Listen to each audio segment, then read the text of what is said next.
Meus irmãos, eu saúdo a todos na paz do Senhor Jesus. 2 Coríntios, capítulo 6, e o versículo número 2. 2 Coríntios, capítulo 6, e o versículo de número 2. Glória a Deus. A Escritura diz: ouvi-te em tempo aceitável, e socorri-te no dia da salvação. Eis aqui agora o tempo aceitável, eis aqui agora o dia da salvação.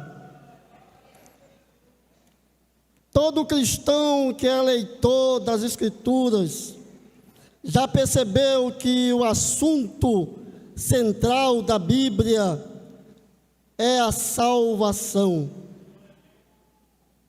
Diria que a salvação é o plano que o Deus eterno estabeleceu antes da fundação do mundo. Antes de Deus dizer haja luz, Ele disse haja cruz, porque a Bíblia fala do Cordeiro que foi imolado antes da fundação do mundo. Então a obra da salvação é uma obra que envolve toda a Trindade. Se eu fosse comparar a salvação usando a engenharia civil, eu diria que a salvação é um grande prédio, o prédio da salvação, cujo o arquiteto que projetou a planta desse prédio é o Deus Pai. Cristo, como sábio construtor, executou a obra com muita perfeição. E o Espírito Santo, tal como corretor, é aquele que convence, chama e convida pessoas para morar neste prédio, no prédio da salvação. Porém, a obra da salvação, essa engenharia salvífica, não ficou apenas na dimensão metafísica e transcendental, nos arcanos celestiais. Não, a salvação se tornou imanente. Nós chamamos de a imanência da salvação, que seria então a história da salvação, quando o projeto de Deus invade a história da humanidade. E nisso nós temos 4 grandes eventos que caracterizam a história da salvação. Primeiro, a criação. Segundo, a queda e a depravação. Terceiro, a redenção. Quarto, a restauração. Porém, esses eventos históricos da salvação não aconteceram todos de uma vez, aconteceram dentro do programa divino, dentro do projeto de Deus, que nós chamamos de a economia da salvação. E a economia da salvação é dividida em 7 dispensações. A primeira dispensação é a dispensação da inocência. A segunda dispensação é a dispensação da consciência. A terceira é a dispensação do governo humano. A quarta é a dispensação da era patriarcal. A quinta é a dispensação da lei e dos profetas. A sexta é a dispensação da graça. E a sétima é a dispensação do milênio. E para que Deus pudesse garantir que essa dispensação iria se cumprir, iria ser realizada, Ele estabeleceu 7 alianças. A aliança edêmica, a aliança adâmica, a aliança noética, a aliança abrâmica, a aliança mosaica, a nova aliança e a aliança davídica. Glória a Deus. Eu gostaria, meus irmãos, que o tempo me desse a oportunidade de poder relacionar os eventos da salvação com a dispensação salvífica e com as alianças da salvação, mas o tempo não me é suficiente. Mas eu começo apenas dizendo com o primeiro ato da salvação, que seria então a criação. Por que existe algo em vez de nada? A cosmologia, a astronomia, a química, a física, a biologia não sabe responder esta pergunta. Anos e anos de pesquisa e de elucubrações para eles concluírem: só sei que nada sei. Mas o cristão mais simples, com a sua leitura mediana das Escrituras, sabe que o Deus eterno trouxe à existência do nada todas as coisas, o tempo, o espaço e a matéria, como está escrito: no princípio criou Deus os céus e a terra, porém era sem forma e vazia, e havia trevas sobre a face do abismo, e o Espírito de Deus pairava sobre a face das águas, e disse Deus: haja luz, e houve luz. E viu Deus que a luz era muito boa, e fez Deus separação entre a luz e as trevas. A luz ele chamou de dia, e as trevas ele chamou de noite.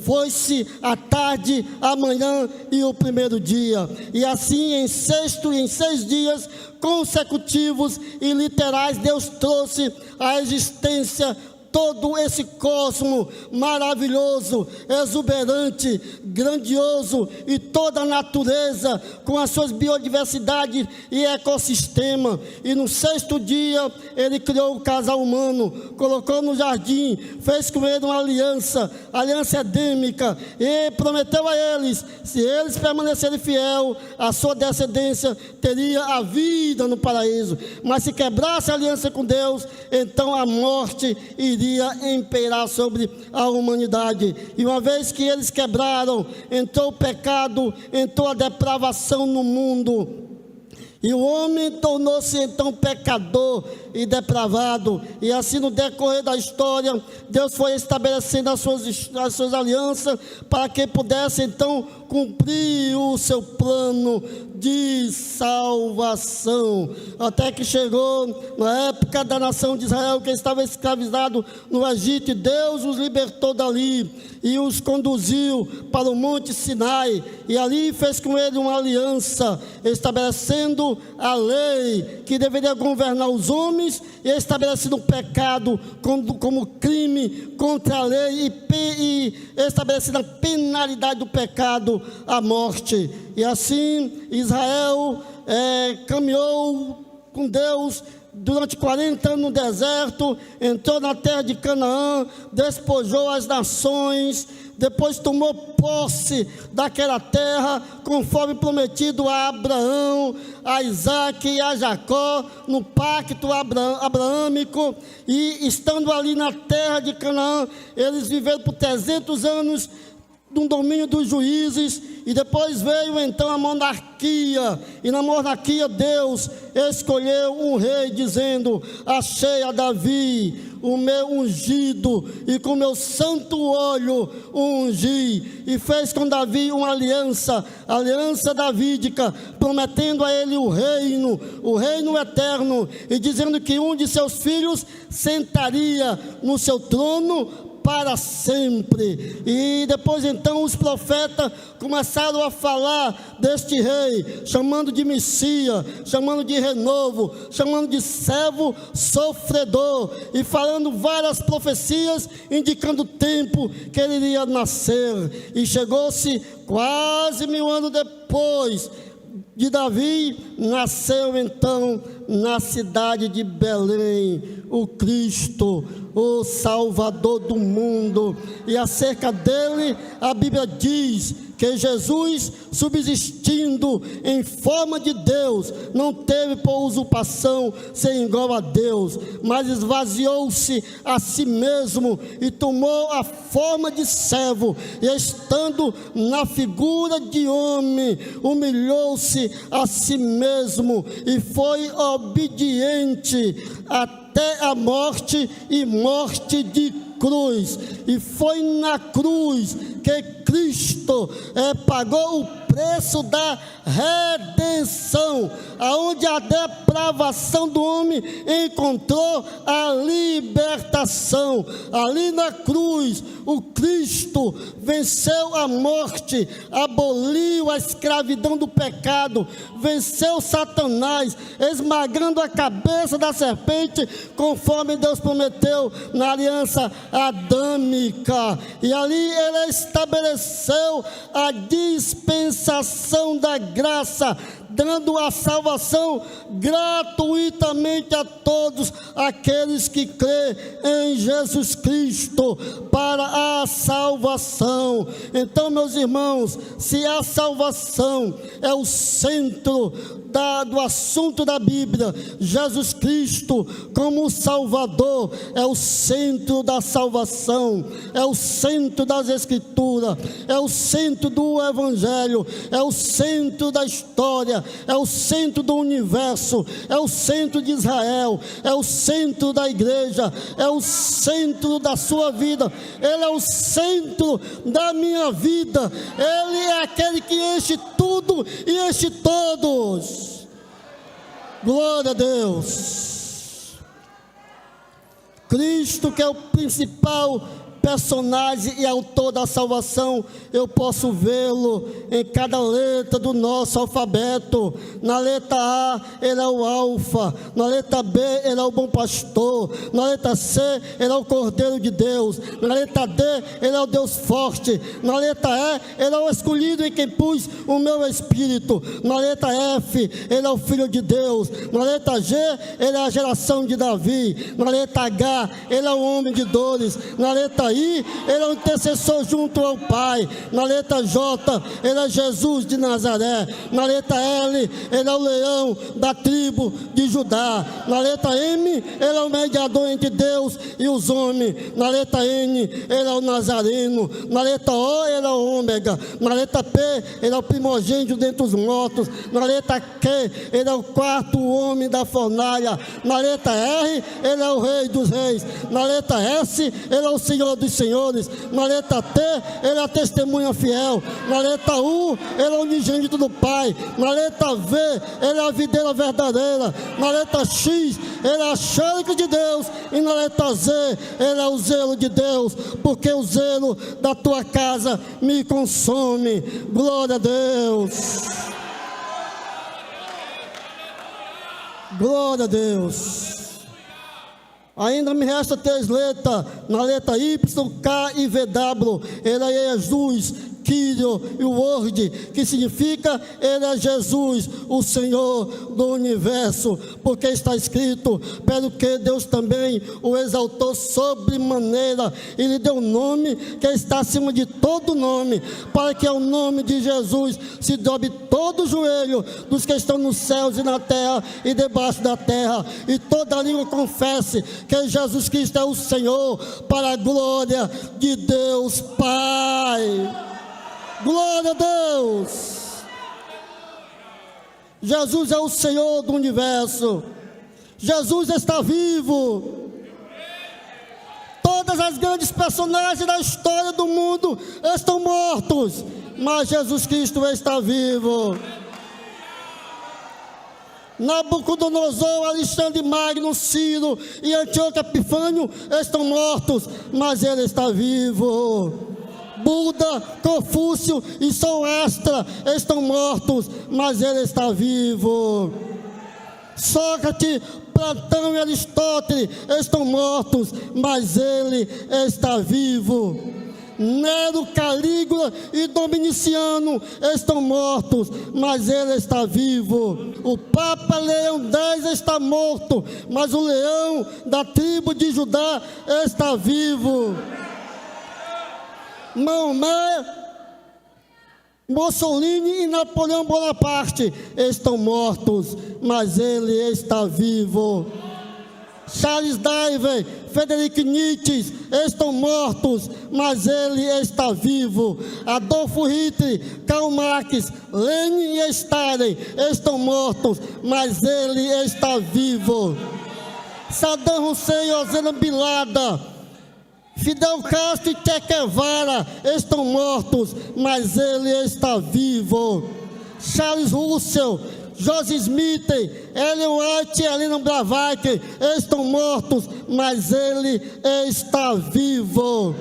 Allan Kardec, Padre Cício, Lampião e Chico Xavier estão mortos, mas Cristo está vivo.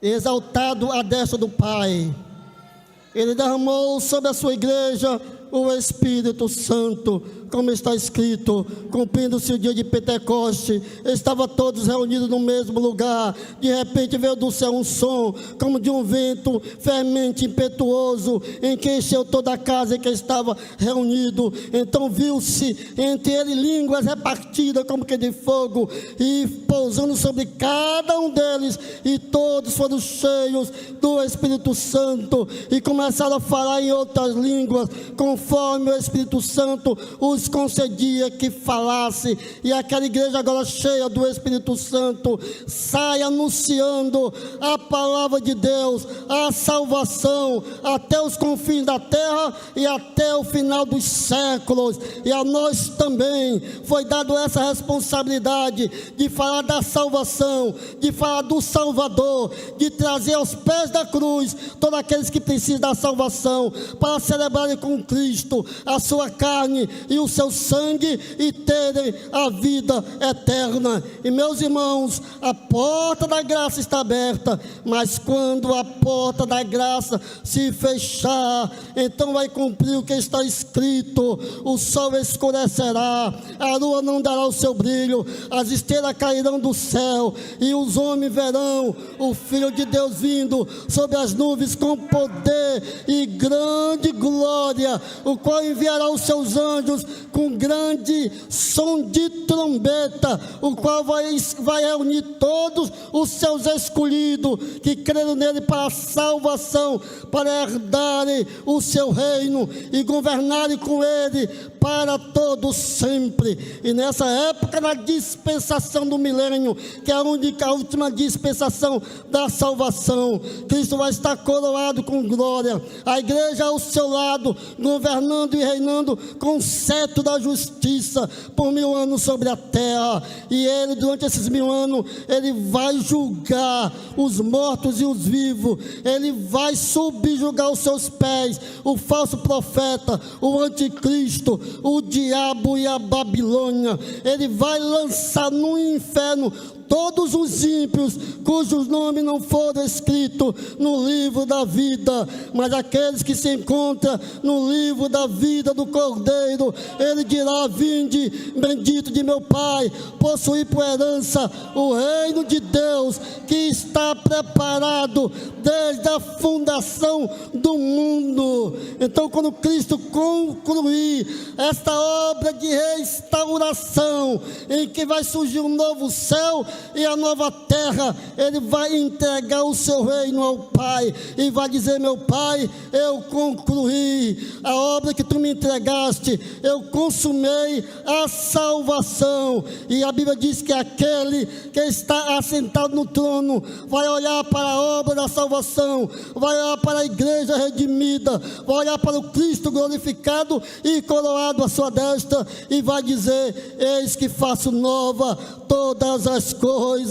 E o próprio Deus enxugará de nossos olhos todas as lágrimas, e não haverá mais morte, nem dor, nem sofrimento, porque as primeiras coisas são passadas, e o Deus eterno vai então reinar sobre os seus servos para todo sempre. E aqueles que foram dignos de alcançar a vida eterna vão contemplar a face de Deus e vão adorar o Pai e o Cordeiro para todo sempre, para os séculos dos séculos, e eles reinarão por toda a eternidade sem fim.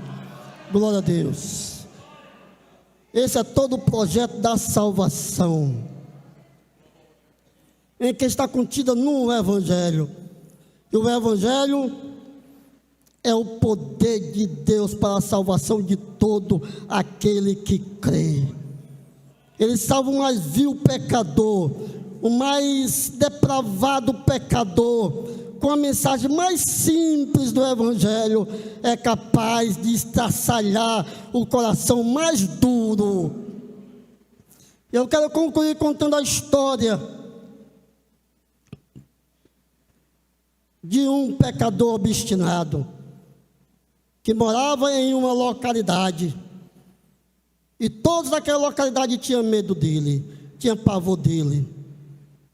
Quando ele ia passando, as crianças corriam para dentro de casa. Ele também tinha muita raiva dos crentes, quebrava, atrapalhava as campanhas, impedia dos irmãos fazerem culto campal. Mas também naquela localidade havia uma pequena igreja. E um dia essa igreja resolveu fazer um evento de missão. E convidaram um pregador para pregar. E os irmãos começaram a espalhar convite naquela pequena localidade. E não se sabe como um dos convites chegou na casa deste homem. E à noite ali estava aquele homem sentado no culto entre os irmãos. Quando os irmãos viram aquele homem acostumado a quebrar e impedir os cultos, muitos irmãos ficaram constrangidos, temerosos, e esperando só o momento que ele iria se levantar para acabar com o culto. E ali estava todo mundo constrangido, e o pregador nesse dia não veio pregar. Os obreiros estavam com medo de pregar, o pastor também estava com medo de pregar. Então, quando chegou na hora da mensagem, o pastor apontou para o irmão que estava lá no meio da igreja e disse: vamos ouvir o irmão fulano de tal. O irmão disse: eu é você. E aquele irmão subiu ao púlpito trêmulo, tremia que nem uma vara verde, não sabia nem onde ler. Ele abriu a Bíblia em qualquer parte e caiu em Mateus capítulo 1, que diz que Abraão gerou Davi, Davi gerou Salomão, Salomão gerou Roboão, e assim vai. E quando aquele homem estava lendo aquela genealogia com a voz embarcada, tremendo que nem uma vara verde, aquele homem se levantou e disse: ei, pregador! Todos olharam para aquele homem. O pregador também olhou e disse: me diga uma coisa, todos os nomes dessas pessoas que você leu neste livro são crente?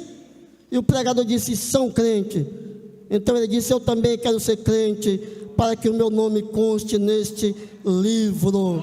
Ele foi para frente, aceitou Jesus, foi liberto e tornou-se um grande pregador do Evangelho. Então não importa o pecador mais depravado, mais afundado na lama, o Evangelho, com a mensagem simples, é poderosa para resgatar esse pecador, porque aquele que garante a salvação é Cristo, que está vivo para todo o sempre.